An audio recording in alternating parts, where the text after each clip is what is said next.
அனைவருக்கும் வணக்கம். இந்த 2026 வருடத்துல முதல் மாதம் ஜனவரி. இந்த ஜனவரி மாதம் மகர ராசிக்காரர்களுக்கு எந்த மாதிரியான சிறப்பு பலன்களை தரப்போகுது அப்படிங்கறத அந்த பதிவுல நம்ம டீடெயிலா கிளியரா பார்க்கலாம். வீடியோ ஸ்டார்ட் பண்றதுக்கு முன்னாடி சப்ஸ்கிரைப் பண்ணாதவங்களா இருக்கீங்கன்னா மறக்காம நம்ம சேனலை சப்ஸ்கிரைப் பண்ணிக்கோங்க. அப்படி பக்கத்துல இருக்க பெல் சிம்பலை கிளிக் பண்ணி வச்சுக்கோங்க. அப்பதான் நாங்க போற இது போல பயனுள்ள பதிவுகள் உங்களுக்கு உடனுக்குடனே நோட்டிபிகேஷனாக கிடைக்கும்.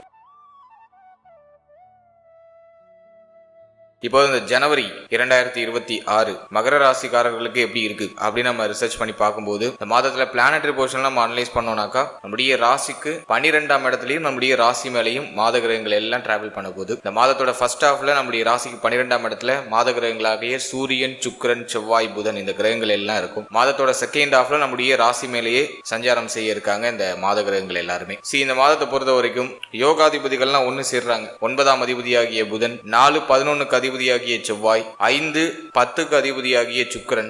இவங்க எல்லாம் ஒன்னு சேர்ந்து நம்முடைய ராசிக்கு 12ஆம் இடம் நம்முடைய ராசி இந்த ரெண்டு இடத்துலயும் டிராவல் பண்ண போறாங்க இந்த மாதத்துல. இந்த மாதத்தை பொறுத்த வரைக்கும் அஷ்டமாதிபதியாகிய சூரியனும் ஒன்னு சேர்ந்து கன்ஜெக்ஷன்ல இருப்பாரு. அது ஒரு சின்ன குற்றம். புதன் நமக்கு ரெண்டு ரோல் பிளே பண்ணுவாரு. 6ஆம் அதிபதி பிளஸ் 9ஆம் அதிபதி. புதனை பொறுத்த வரைக்கும் பாதி சுபத்தையும் பாதி அசுபத்தையும் கொடுப்பாரு. இருந்தாலும் சூரியன் அஷ்டமாதிபதியோட இணைந்து புதன் செயல்படுறதுனால ஒரு சில ஏற்றத்தாழ்வான தடை அமைப்புகளை கொடுப்பாரு, முயற்சி தடையை கொடுப்பாரு. அதுதான் ஒண்ணு. அதே போல இந்த மாதத்தை பொறுத்த வரைக்கும் இயர்லி பிளானட்லாம் ஓரளவுக்கு பரவாயில்ல.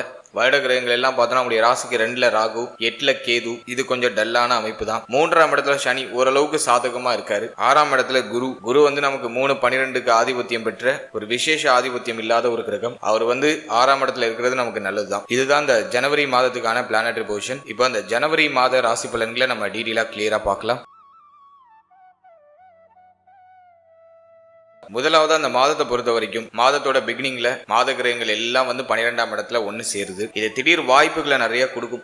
புதுசா நிறைய வாய்ப்புகள் சேரும். ஏன்னா 6ஆம் அதிபதி 12ல விபரீத ராஜயோக அமைப்பு, திடீர் விபரீத ராஜயோக அமைப்பு உருவாகுது. அதே மாதிரி பார்த்தோன்னா 8ஆம் அதிபதி 12ல. எனவே புதிய வாய்ப்புகள் நிறைய கிடைக்கக்கூடிய ஒரு மாதம் இது. புதுசா ஆப்பர்ச்சுனிட்டிஸ் சேரும். ஆனா அதை பயன்படுத்துறதுல சில தடை அமைப்பு இருக்கும். டக்குன்னு அதை யூஸ் பண்ணிக்க முடியாது நம்மளால. இந்த நேரத்துல பார்த்தோன்னா வாய்ப்பு அவ்வளவு கிடைக்கும். ஆனா அதை நம்ம பயன்படுத்துறதுக்கு தயாரா இருக்க மாட்டோம். அதுதான் ஒரு மைனஸா மகரத்துக்கு பாக்குறேன். எனவே மகர ராசிக்காரர்கள் வரக்கூடிய வாய்ப்பை பயன்படுத்துறதுக்கு தயாராயிடுங்க. அதுக்கு தகுந்த மாதிரி உங்களுடைய நடவடிக்கைகள், உங்களுடைய பிளான்ஸ் எல்லாம் கொஞ்சம் ஆர்கனைஸ் பண்ணிக்கிறது நல்லது. புதிய வாய்ப்புகள், நீங்க எதிர்பார்க்கிற வாய்ப்புகள் இந்த மாதத்துல கிடைக்கும். அதை பயன்படுத்துறதுக்கு தயாராகிறது சிறப்பு. நிறைய பேருக்கு இந்த மாதத்துல பயண யோகம் உண்டு.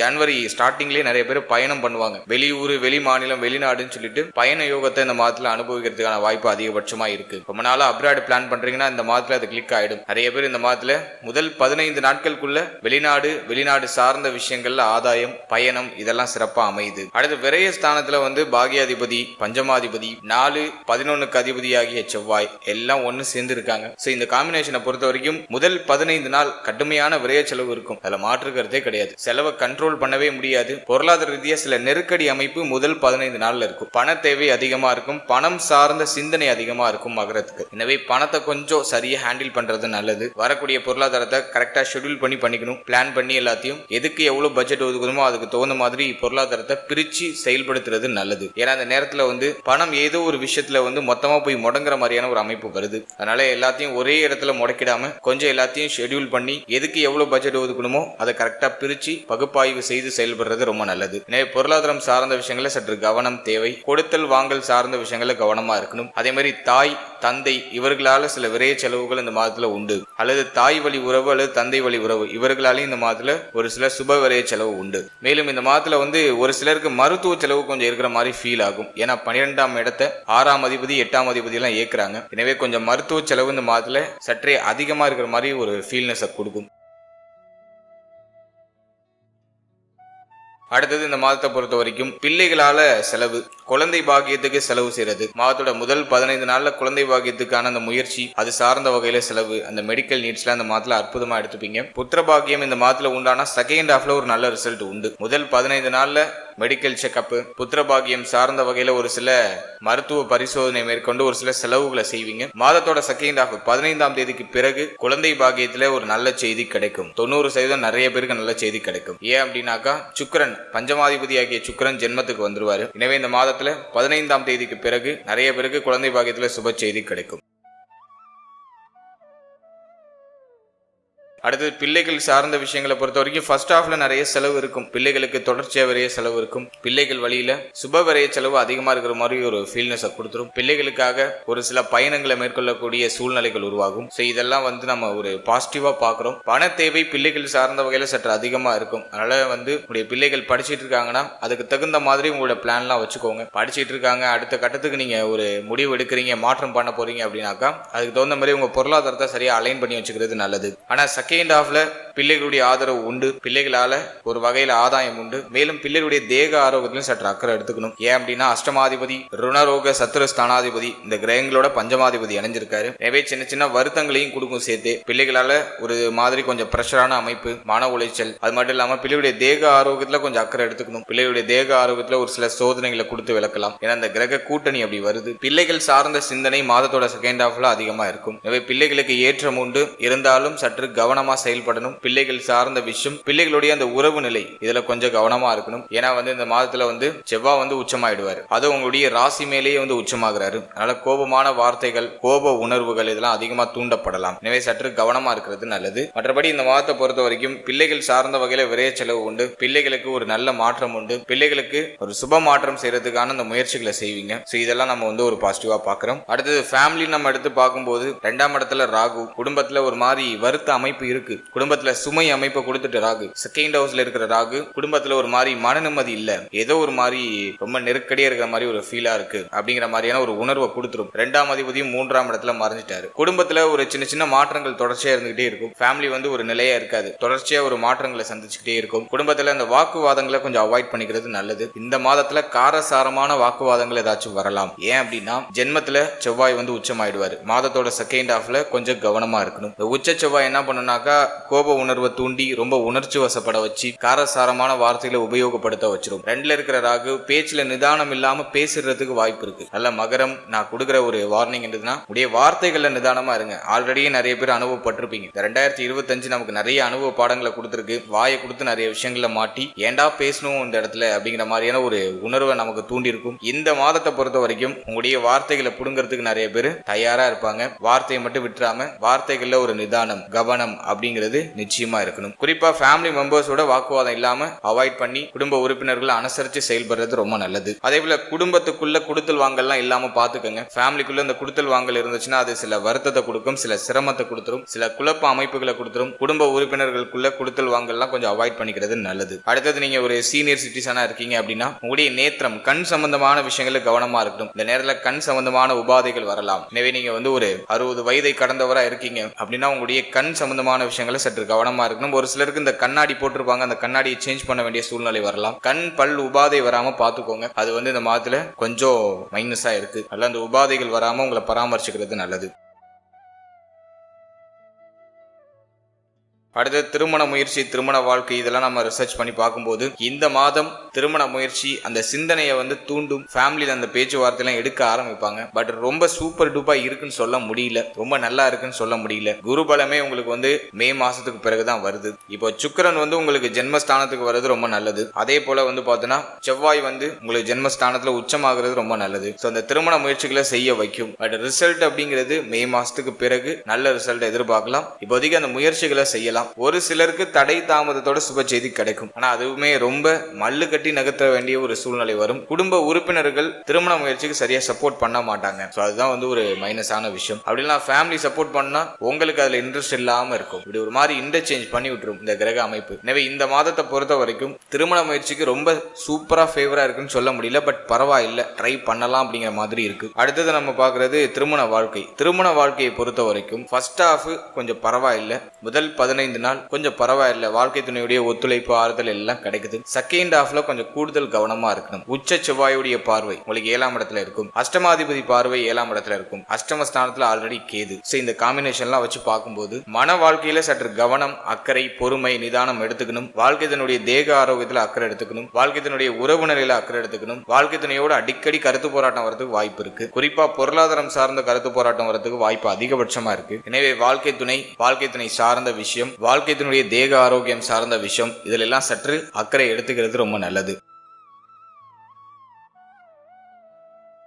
அடுத்தது பார்த்தோன்னா ஸ்டூடெண்ட்ஸ், மாணவிகளுக்கு இந்த மாதம் எப்படி இருக்கும் அப்படின்னு நம்ம ரிசர்ச் பண்ணி பார்க்கும்போது இந்த மாதத்தை பொறுத்த வரைக்கும் கல்வி சார்ந்த வகையில விரைய செலவை மேற்கொள்ளக்கூடிய ஒரு மாதமா இருக்கும். ஏன்னா 4ஆம் அதிபதி 12ஆம் இடத்துல அஷ்டமாதிபதியோட இணைஞ்சிருக்காரு. சில குழப்ப அமைப்பு இருக்கு, ஸ்டூடெண்ட்ஸுக்கு கொஞ்சம் பிரஷர் அமைப்பு இருக்கும், கல்வி சார்ந்த வகையில ஒரு மாதிரி குழப்ப அமைப்பு இருக்கும், ஒரு ஸ்டெடியா ஃபோக்கஸ்டா படிக்க முடியலங்கிற ஒரு குறையெல்லாம் இருக்கும். பட் இந்த மாதத்தை பொறுத்த வரைக்கும் ஃபர்ஸ்ட் ஹாஃப் காட்டிலும் செகண்ட் ஹாஃப் உங்களுக்கு ரொம்ப ஃபேவரா இருக்கு. ஃபர்ஸ்ட் ஹாஃப்ல கல்வி சார்ந்த வகையில ஒரு மினிமம் லெவல்லையாச்சும் ஒரு செலவு பண்ணுவீங்க, ஒரு சின்ன செலவையாச்சும் கல்வி சார்ந்த வகையில கொடுக்கும். அதே போல மாதத்தோட செகண்ட் ஹாஃப் கல்வி சார்ந்த வகையில இருக்கக்கூடிய பிரஷர் அமைப்பு குறையும். கல்வியில மாணவிகளுக்கு முன்னேற்றமும் ஏற்றமும் இந்த மாதத்துல நிச்சயமா உண்டு. அது செகண்ட் ஹாஃப்ல தான் நல்லா பிரைட்டா இருக்கு. ஃபர்ஸ்ட் ஹாஃப்ல கொஞ்சம் தடுமாற்றம் இருக்கு, குழப்பம் இருக்கு, விரைய செலவு இருக்கு. செகண்ட் ஹாஃப்ல ஆல்மோஸ்ட் உங்களுக்கு ஃபேவரா வருது. சிந்தனை குழப்பத்தை மட்டும் விட்டுறணும். ஓவரா திங்க் பண்றது, ஓவரா குழப்பிக்கிறது, தேவையில்லாத விஷயத்தை பத்தி யோசிச்சு கவலைப்படுறது, பயப்படுறது, பதட்டப்படுறது, இதெல்லாம் கொஞ்சம் அவாய்ட் பண்ணிக்கிறது ரொம்ப நல்லது. ஸ்டூடெண்ட்ஸுக்கு இந்த நேரத்தில் பய உணர்வு அதிகமாக வரதுக்கு வாய்ப்பு இருக்கு. எனவே கொஞ்சம் ஸ்டெடியா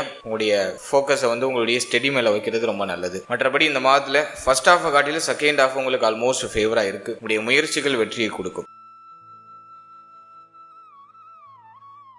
அடுத்தது தேக ஆரோக்கியத்தை நம்ம ரிசர்ச் பண்ணி பார்க்கும்போது இந்த மாதத்துல மகரம் ரொம்ப ஃபோக்கஸ் பண்ண வேண்டியது உங்களுடைய ஹெல்த்ல தான். தேக ஆரோக்கியத்தால நிறைய தடை அமைப்பு வரதுக்கு வாய்ப்பு இருக்கு. முயற்சி தடை தேக ஆரோக்கியத்தால வரும். நான் சொன்னேன் இல்லையா, நிறைய வாய்ப்பு வரும் சார், ஆனா அதை உங்களால யூஸ் பண்ணிக்கிறதுக்கு ஏதோ ஒரு விஷயம் உங்களை தடைப்படுத்தி விட்டுரும். யூஸ் பண்ணிக்கிறதுக்கு நீங்க தயாரா இருக்க மாட்டீங்க அப்படிங்கறத நான் ஸ்டார்டிங்ல சொல்லியிருந்தேன். அதுக்கு ஃபர்ஸ்ட் ரீசன் உங்க ஹெல்த். நிறைய புதுசா வாய்ப்பு வரும். இந்த நேரத்துல வந்து உங்களுக்கு இறைவன் வந்து நிறைய சான்சஸை கொடுப்பாரு, ஆனா அதை பயன்படுத்துறதுக்கு நீங்க தயாரா இருக்க மாட்டீங்க. ஹெல்த் வந்து இந்த நேரத்துல வீக் ஆகிறதுக்கு வாய்ப்பு இருக்கு. 12ஆம் இடத்துல மாத கிரகங்கள் எல்லாம் இருக்கு. சோ மருத்துவ செலவை அதிகப்படுத்தி விட்டுரும். தேக ஆரோக்கியத்துல ஏதாச்சும் ஒரு சில குறைகளை கொடுத்துரும். உடைய கால் பகுதி, கால் பாதம் சார்ந்த விஷயம், குறிப்பா கால் பாதம், இந்த பகுதிகளில் சற்று கவனமா இருக்கணும். அது மட்டும் இல்லாம இந்த நேரத்துல ஜென்மஸ்தானத்துல வந்து அஷ்டமாதிபதி, ருணரோக சத்ருஸ்தானாதிபதிலாம் வந்து இணைறாங்க. தலைப்பகுதியில எதுவும் அடிப்படாம பாத்துக்கோங்க. இந்த நேரத்துல தலைவலி அதிகமா வரதுக்கு வாய்ப்பு இருக்கு. சிந்தனை அதிவேகமா இருக்கும். ரொம்ப ஸ்பீடா யோசிப்பீங்க. மைண்ட்ல அப்படியே ஒரு போரே நடந்துட்டு இருக்கும். கடுமையா யோசிச்சுட்டே இருக்கக்கூடிய ஒரு சூழ்நிலையை உருவாக்கும் இது. அதுல சிந்தனையில ரொம்ப கவனமா இருங்க. மெடிடேஷன் கண்டிப்பா பண்ணி ஆகணும். மகரம் இந்த மாதத்துல தியானத்துக்குன்னு ஒரு 10 நிமிஷத்தை ஒதுக்கிடுங்க. ஒரு அரை மணி நேரம் எடுத்துக்கோங்க. பக்கத்துல ஏதாச்சும் தியான பயிற்சி மையம் ஏதாச்சும் இருக்குன்னா போய் யோசிக்காம ஜாயின் பண்ணிடுங்க. ஒரு 10 நிமிஷம் அல்லது அரை மணி நேரம் தியானத்துக்குன்னு ஒதுக்கிறது ரொம்ப நல்லது. ஏன்னா மைண்ட்ல ஒரு போர்க்களமே நடந்துகிட்டு இருக்கும், ஒரு போராட்டமே நடந்துகிட்டு இருக்கும். எனவே உங்களுடைய சிந்தனையில் தெளிவு தேவை. ஓவரா திங்க் பண்ணீங்கன்னா, ஓவரா கவலைப்பட்டீங்கன்னா அதுவே வந்து உங்களுக்கு ஹெல்த் இஷ்யூவா கன்வெர்ட் ஆக வாய்ப்பு இருக்கு. தேவையில்லாத மன உளைச்சலை தூண்டக்கூடிய அந்த சிந்தனையை கொஞ்சம் குறைச்சிக்கிறது நல்லது. அதே போல இந்த மாதத்தை பொறுத்த வரைக்கும் தலைவலி வரதுக்கு வாய்ப்பு இருக்கு. தலைவலி சார்ந்த விஷயங்கள்ல கவனமா இருக்கணும். தலையில அடிபடாம பாத்துக்குங்க. அடுத்தது 2ஆம் இடத்துல இருக்கிற ராகு வயதில் மூத்தவர்களுக்கு, சீனியர் சிட்டிசன்ஸ், ஒரு 60 வயதுக்கு மேலே இருக்கிறவங்களுக்கு கண் சம்பந்தமான உபாதை வந்து நீங்களாம். எனவே அதுல சற்று கவனமா இருக்கணும். யங்ஸ்டர்ஸ்ல நீங்க கண்ணாடி போட்டிருக்கீங்கன்னா கண்ணாடியை சேஞ்ச் பண்ண வேண்டிய சூழ்நிலை வரலாம். அதுலயும் கொஞ்சம் கவனமா இருக்கிறது நல்லது. கண் பல்லு உபாதை ஒரு சிலருக்கு வந்து நீங்கும். அதுல சற்று கவனமா இருக்கணும். அதே மாதிரி இந்த மாதத்துல ஷோல்டர் பெயின், உடைய கழுத்து, உடைய கை, உடைய ஷோல்டர், இதுல எல்லாம் ஏதாச்சும் வலிகள் இருக்கலாம். ஒரு சிலருக்கு வயிறு சார்ந்த உபாதைகள் வந்து நீங்க வாய்ப்பு இருக்கு. வயிறு சார்ந்த வகையில ஒரு சில உபாதைகள் வந்து நீங்க சான்சஸ் அதிகபட்சமா இருக்கு. சோ இந்த பகுதிகளில் நீங்க கொஞ்சம் அக்கறை எடுத்துக்கிறது நல்லது. முக்கியமா இந்த நேரத்துல மன நிம்மதி குறைவா இருக்கும். மன ஆரோக்கியத்தை பெருக்கிக்கிறதுக்கு உங்களுடைய இஷ்ட தெய்வ வழிபாடு பண்ணுங்க. உங்களுடைய குலதெய்வத்தை வழிபடுறதுக்கு வாய்ப்பு கிடைச்சா இந்த மாதத்துல தயவு செஞ்சு அதை வழிபடுறது ரொம்ப நல்லது. அதே போல வந்து பார்த்தோன்னா நீங்க எந்த முயற்சி பண்ணாலும் உங்க குலதெய்வ வழிபாட்டை மேற்கொண்டு அதன் பிறகு அந்த முயற்சியை செஞ்சீங்கன்னாக்கா அது உங்களுக்கு ஒரு பாசிட்டிவான ரிசல்ட்டை கொடுத்துரும். நீங்க தெய்வ வழிபாட்டுல நம்பிக்கை இல்லாதவங்களா இருந்தாக்கா, அல்லது நம்பிக்கை இருந்தாலும் சரி இல்லைனாலும் சரி, முக்கியமா மெடிடேஷன் அப்படிங்கிற தியான பயிற்சியை மேற்கொள்ளுங்க. தினமும் காலையில எழுந்து ஒரு 10 to 20 நிமிடம் அல்லது ஒரு அரை மணி நேரம் தியானத்திற்காக ஒதுக்கிடுங்க. நல்லா மூச்சு பயிற்சி பண்ணுங்க. அது உங்களுக்கு சிந்தனை தெளிவை கொடுக்கும்.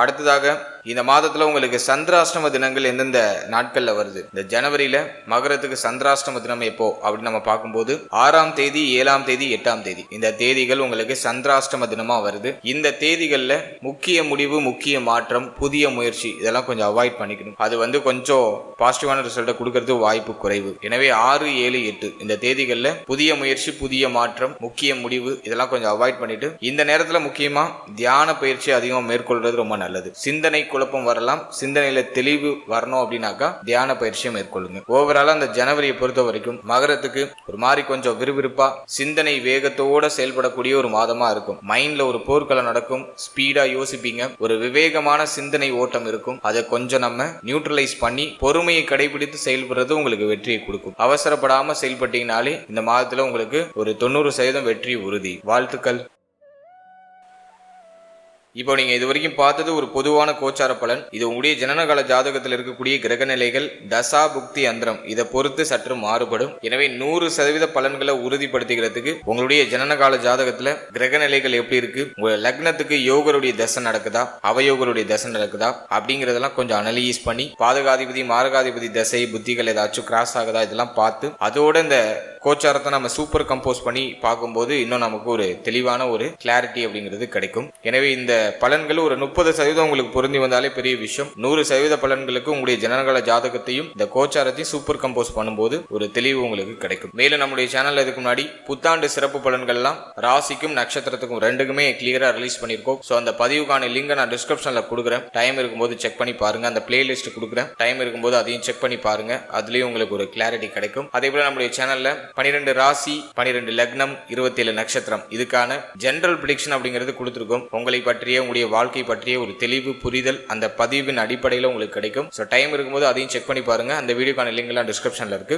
மேலும் நம்ம சேனலை நீங்க என்ன சப்ஸ்கிரைப் பண்ணலைன்னா மறக்காம சப்ஸ்கிரைப் பண்ணிக்கோங்க. அப்படியே பக்கத்தில் இருக்க பெல் சிம்பிளை கிளிக் பண்ணி நோட்டிபிகேஷன் ஆன் பண்ணி வச்சுக்கோங்க. அப்பதான் நாங்க போற இது போல இன்ஃபர்மேட்டிவான வீடியோக்கள் உங்களுக்கு உடனுக்குடன் நோட்டிபிகேஷனாக கிடைக்கும். வீடியோ பிடிச்சிருந்தா ஒரு லைக் பண்ணுங்க, உங்க ஃபேமிலி அண்ட் ஃப்ரெண்ட்ஸ் கூட ஷேர் பண்ணிக்கோங்க. மீண்டும் ஒரு புதிய பதிவோடு உங்களை சந்திக்கிறேன். அது வரைக்கும் very limited time, so be cool, stay happy, stay healthy and enjoy. வாழ்த்துக்கள். நன்றி.